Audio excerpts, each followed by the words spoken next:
మహాభారతం చెప్తుంటే పిచ్చోడా అన్నారు, మెంటలోడా అన్నారు, నత్తినా కొడక అన్నారు, నువ్వు చెప్పగలవా అన్నారు, నీకే అర్హత ఉందన్నారు, ముస్లిమోడా అన్నారు, గొర్రెబిడ్డ అన్నారు, అసలు నువ్వు పంతులువా అన్నారు. ఆగాగు ఆచార్యదేవా, ఏమంటివి జాత నేపమున సూతను కింద అర్హత లేదంటివా.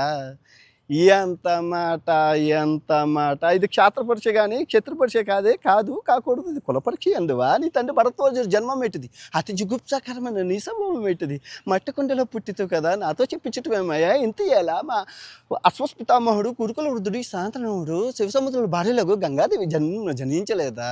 మా వంశానికి మూల పురుషుడు వశిష్ఠుడు దేవవశిగు ఓడసేపుత్రుడు కాదా.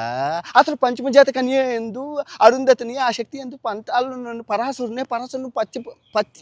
పల్లెపరుచు అయినా మత్స్యగంధి ఎందు మా తాత వ్యాసుని, ఆ వ్యాసుడు విధవరాండ్లైనా పితామహి అంబికతో మా తండ్రిని, పినపితామహి అంబాలికతో నా తండ్రి పినతండ్రి పాండురాజును, మా ఇంటి దాసితో ధర్మ నిర్మాణ జనుడని కీర్తించబడుతున్న ఈ విదురోదేవుని కనలేదా. సందర్భానుసారం బట్టి ఖ్యాతబీజ ప్రాధాన్యంతో కులహీనమైన మా కురువంశం ఏనాడో కులహీనమైనది కాగా కొల్లాము అని ఈ వ్యర్థవాదములందులకు చెప్పు తాత చెప్పు. నా దోల పురుష దుర్యోధన, నీకు ఎందుకురా ఈ దోల. హవ్ ద డైలాగ్ కాదు. 25 వీడియోలు చేశాను రా, 4 లక్షల రూపాయలు వచ్చారా. ముందు పిచ్చోడా అన్నోళ్ళు అందరూ ఇప్పుడు దేవుడవా అంటున్నారు, దండం పెడతానంటున్నారు రా. సో నేను చెప్పే నీతి ఏంటంటే, భారతదేశంలో నువ్వు ఏ పని చేసినా నేను వెనక్క లాగేవాళ్ళు 100 మంది ఉంటారు. అవన్నీ పట్టించుకోకుండా ముందుకెళ్తే విజయం నీ కాళ్ళ దగ్గర ఉంటుంది. యావత్ విశ్వంలో తొడకొట్టి మీసం మెలేసి చెప్తున్నా. సింగిల్ టేక్లో చెప్పాను 25 వీడియోలు, ఇంకో 125 వీడియోలు సింగిల్ టేక్లో చెప్తాను. ఆపే దమ్ము మొగోడు ఎవరైనా ఉంటే ఏఐ వాడాను రా, ఏఐ టెక్నాలజీ జస్ట్ 500 రూపాయలే.